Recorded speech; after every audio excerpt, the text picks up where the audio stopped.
Assalamualaikum warahmatullahi wabarakatuh. Selamat datang kembali di praktikum text mining di pertemuan ke-8. Jadi di pertemuan kali ini kita akan mempelajari tentang tweet profiler. Nah, sebelumnya kenapa video ini dibuat? Dikarenakan adanya kendala eh, yang ada pada lab ilmu komputer, yaitu jaringan internetnya sendiri. Nah, untuk mempersingkat durasi, kita langsung aja ke materinya. Oke, sebelumnya mengenai tweet profiler ini, nah kita tanya dulu nih, emangnya teks itu punya perasaan? Jadi untuk eh, teks sendiri tentunya punya. Makanya ketika teman-teman ngebuat sebuah teks, ngirim sebuah pesan, ngirim sebuah eh, sebuah komenan pada saat di sosial media, itu tentunya bisa merujuk ke sebuah perasaan-perasaan tertentu yang mungkin bisa sifatnya menyinggung, sifatnya memberi semangat, ataupun yang sifatnya bahagia, sedih, dan sebagainya. Seperti itu.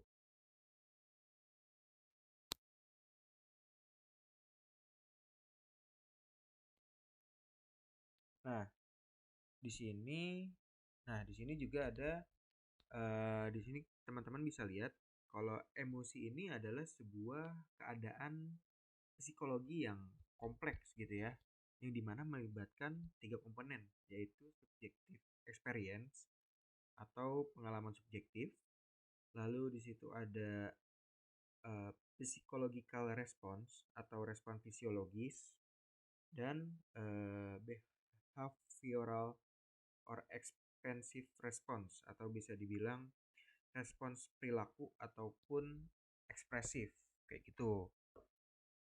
Nah, lalu di sini pun ada emotion detection atau definisinya, yang dimana merupakan studi kasus yang sulit dalam AI. Dan deteksi emosi ini paling terkenal adalah sentimen analisis, yang dimana nanti akan uh, dijelaskan di pertemuan selanjutnya. Nah, selanjutnya di sini ada Paul Ekman, adalah pionir dalam deteksi emosi, yang dimana nanti kita akan pakai metodenya untuk uh, tweet profiler itu sendiri. Nah, selanjutnya di sini ada contoh implementasi deteksi emosi, yang dimana di sini ada social media analysis, yang dimana kita menganalisa tren di sosial media, contohnya Twitter. Lalu di sini ada employee happiness, yang dimana mengetahui apakah pekerja itu bahagia atau tidak sebelum memutuskan keputusan program, kayak gitu. Lalu di sini juga kita akan menggunakan data Twitter yang dikumpulkan menggunakan instant data scraper, yang mungkin sebelumnya juga sempat diajarin ya untuk penggunaan instant data scraper itu sendiri. Nah, lalu di sini juga ada Orange. Orange ini kita untuk memproses workflow kita. Jadi ketika kita sudah mendapatkan data Twitter, kita akan menggunakan aplikasi Orange yang sudah selama ini kita gunakan untuk memprosesnya seperti itu. Lalu di sini ada histogram, yang dimana untuk memvisualisasikan hasil yang sudah kita kerjakan. Nah, di sini ada workflow-nya. Jadi yang akan kita pakai yaitu data ingestion dan text Twitter mining, yang dimana kita menggunakan instant data scraper. Lalu yang kedua itu kita menggunakan workload sebagai visualisasi dari data yang kita punya. Lalu setelah itu kita pre-processing menggunakan NLP, Natural Language Processing. Lalu setelah itu kita classifier, yaitu implementasi tweet profiler menggunakan metode Ekman, tadi kan salah satunya, dan Lucik. Lalu ada evaluasi, yaitu untuk memvisualisasikan data yang sudah kita proses, seperti itu. Nah, di sini ada final workflow-nya, jadi nanti teman-teman bisa sambil ngikutin. Oke, mungkin kita langsung ke prakteknya aja ya.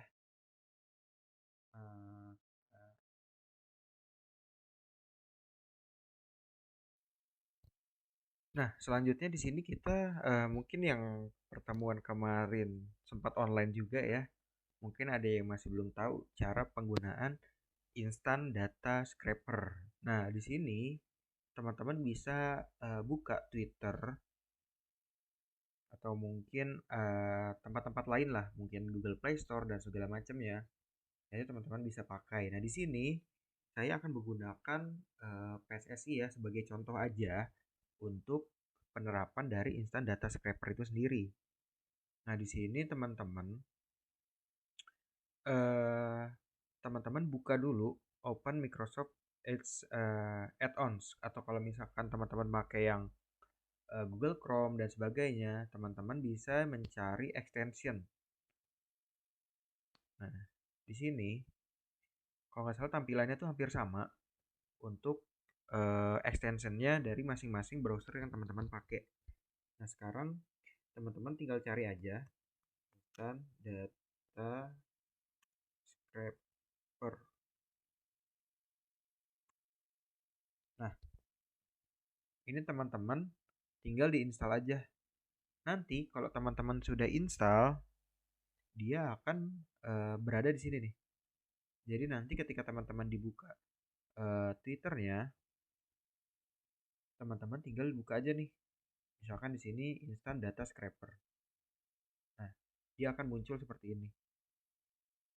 Nah, setelah itu teman-teman pastiin nih bahwa kotak-kotak yang terkena Instant Data Scraper itu yang berwarna kuning atau yang teman-teman emang cari kayak gitu. Nah, kalau udah, karena ini sistem Twitter itu semakin kita scroll akan terbuka terus ya. Makanya kita checklist menggunakan infinite scroll gitu ya. Nah, di sini ada min delay sama max delay. Ini adalah uh, delay ketika teman-teman nge-scroll. Jadi kalau misalkan ketika di scroll internetnya buruk, ketika sudah mencapai 20 detik, otomatis dia bakalan berhenti kayak gitu. Nah, terus di sini juga ada beberapa, atau mungkin kita start scrolling dulu ya. Ini kita start scrolling. Nah, dia otomatis bakalan nge-scroll sendiri.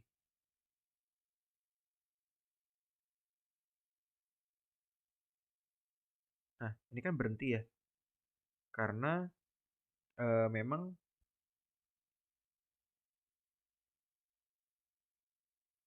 di sini oke, coba kita ulang lagi ya.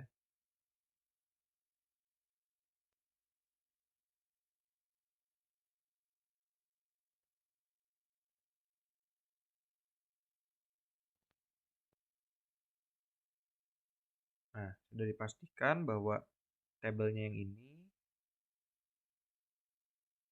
Nah, lalu kita infinite scroll, kita start scrolling.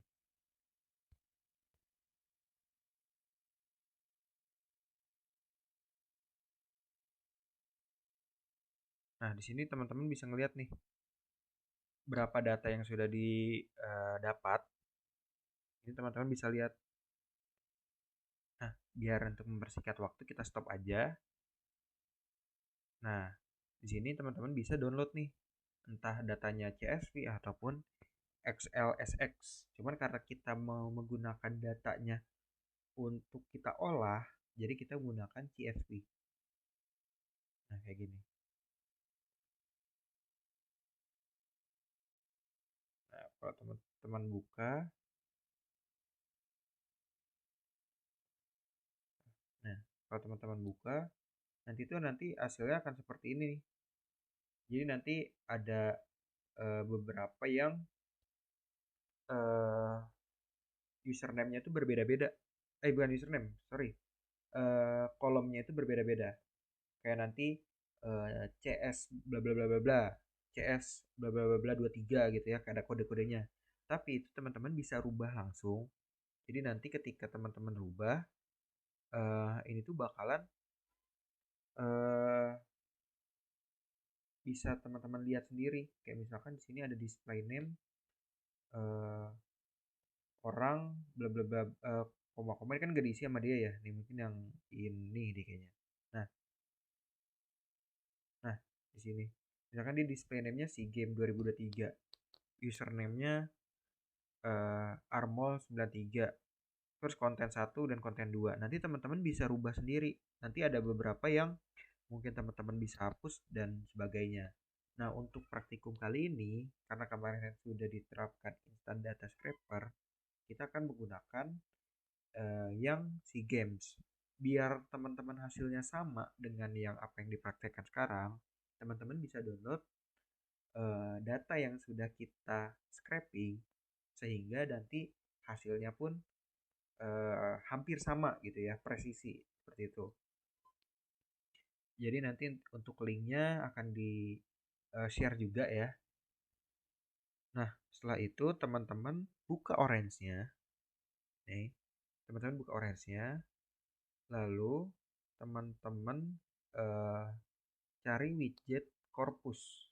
Atau kalau misalkan teman-teman males nyari, teman-teman tinggal diklik kanan, lalu ketikkan corpus. Nah, seperti ini. Nah, lalu teman-teman double klik aja, lalu dicari datanya. Nah, kita akan pakai yang ini. Nah, untuk dari korpusnya sendiri, ini kita pindahin aja. Kita tarik yang bagian konten 1 dan konten 2. Karena yang akan kita pakai nanti isi dari cuitan atau isi dari Twitternya itu sendiri. Bukan username-nya, bukan display name-nya, bukan gambarnya, bukan jumlah like ataupun jumlah retweetnya kayak gitu ya. Jadi yang kita butuhkan adalah isinya aja gitu. Nah, kalau udah ini kita close aja. Lalu habis itu kita lihat nih menggunakan corpus viewer. Sehingga kita bisa melihat datanya. Nah, seperti ini. Tuh ya.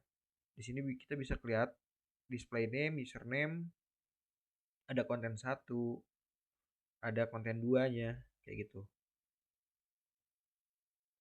Nah, setelah itu kita menggunakan word cloud. Nah, sehingga kata-katanya kita bisa melihat nih. Nah, seperti ini. Jadi kita masih melihat di sini jumlah titik itu masih ada 149, yang artinya ini belum di preproses dengan NLP. Nah, makanya saat ini kita akan melakukan preprocessing, preprocess text. Ini aja ya. Ini kita tarik aja. Nah, untuk di bagian transformation itu kita checklist bagian lowercase, remove accent, sama remove URLs. Lalu di bagian tokenisasi kita pilih yang bagian tweet. Untuk stop word di bagian filtering, untuk stop wordnya kita pilih yang Indonesia, karena seperti tadi kan kata kuncinya itu kita menggunakan bahasa Indonesia ya, yang artinya isinya pun bahasa Indonesia. Jadi kita sesuaikan saja dengan bahasa yang kita pakai. Lalu ini kita pakai regex sp. Lalu dokumen frekuensinya juga kita checklist. Nah, seperti itu saja. Teman-teman mungkin bisa mengikuti. Kalau sudah ini kita close. Lalu kita menggunakan corpus viewer lagi untuk melihat perbedaan setelah ataupun sebelum kita menggunakan preprocess.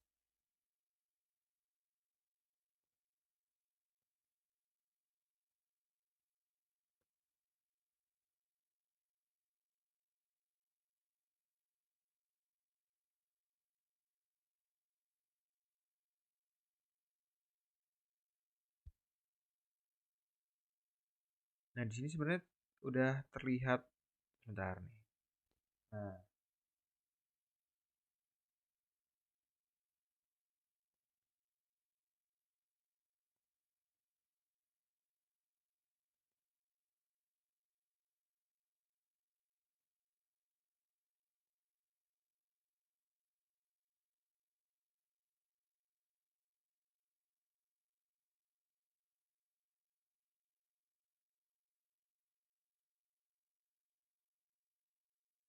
Ya teman-teman di sini mungkin bisa melihat ya bahwa perbedaannya kayak misalkan ini nih.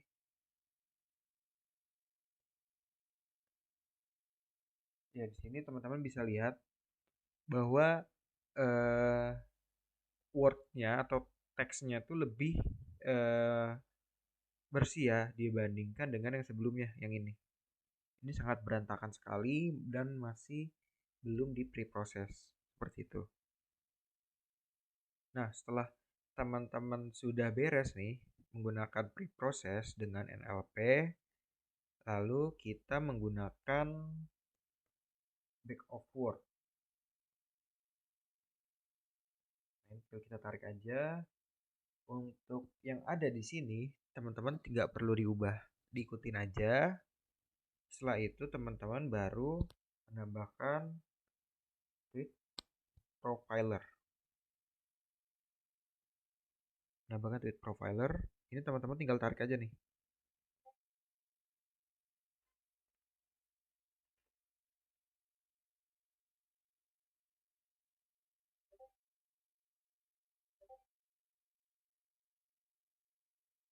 Nah, ditunggu aja sama teman-teman. Kalau misalkan nanti ada teman-teman yang nggak bisa atau ada tandanya merah, server dan segala macam, itu berarti teman-teman memerlukan internet yang cukup memadai. Itu karena sebelumnya di praktikum kelas yang lain itu ada beberapa kendala yang eh, ada pemberitahuan bahwa servernya itu nggak bisa ya emang karena dikarenakan internetnya kurang memadai yang ada pada lab. Makanya praktikum dialihkan ke online seperti ini. Nah, di sini teman-teman bisa milih metodenya nih. Di sini ada, kita coba pilih yang Ekman dulu. Terus semuanya disamain aja. Kalau udah, teman-teman sekarang tinggal buka bagian bentar ya. Oke, banyak banget ya. Nah, distribution.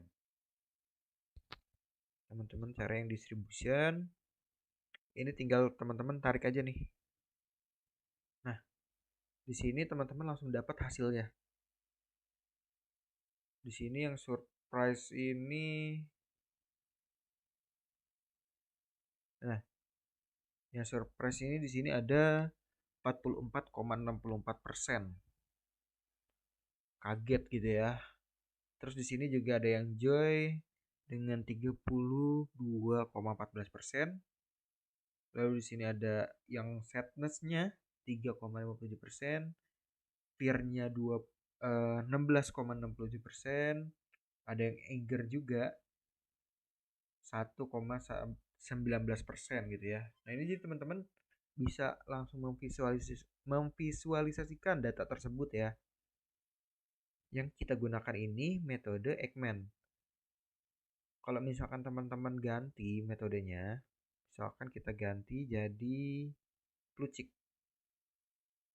Nah, ini emang prosesnya agak lama, ditunggu aja.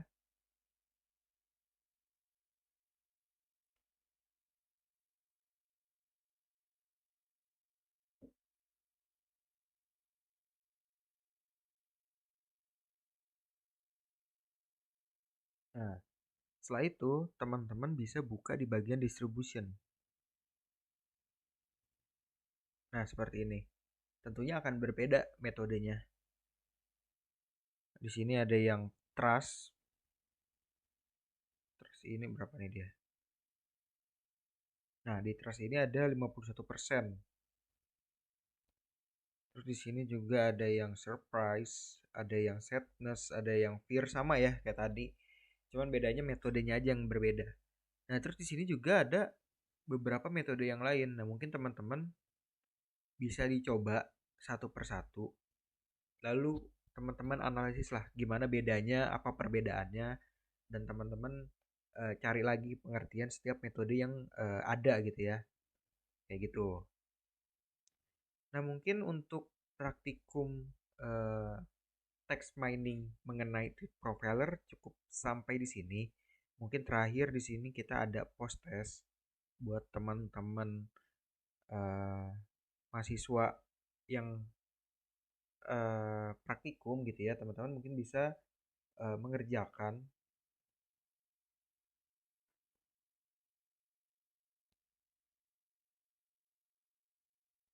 Nah, mungkin teman-teman silakan sebentar. Nah, teman-teman bisa dikerjakan. Ya, ini nomor 1, apa itu tweet profiler? Mungkin teman-teman bisa menjawab dengan menggunakan bahasa sendiri. Lalu di sini teman-teman juga di nomor 2 gitu ya. Teman-teman jelasin aja alur dan tahapan ketika ingin mengetahui emosi yang ada dalam teks. Tentunya tadi udah saya jelaskan juga ya. Nah, lalu untuk nomor yang ketiga ini, teman-teman tulis nama kelompok beserta anggotanya untuk tugas akhir. Jadi nanti teman-teman diisi aja di Google Form untuk nama kelompok beserta anggotanya ya. Untuk anggota kelompok biasanya satu kelompok itu maksimal 4. Kurang boleh, lebih jangan. Lalu untuk informasi tugas akhirnya akan disampaikan pada pertemuan 9. Nah, terus di sini juga ada spoiler ya. Untuk pertemuan 9 sendiri itu sentimen analisis seperti itu. Oke, mungkin itu saja. Ini teman-teman kalau misalkan masih ada yang mengerjakan dan perlu dilihat, teman-teman mungkin bisa di screenshot saja. Oke, mungkin itu saja yang bisa dapat disampaikan untuk praktikum kali ini. Kurang lebihnya mohon maaf. Wassalamualaikum warahmatullahi wabarakatuh. Terima kasih.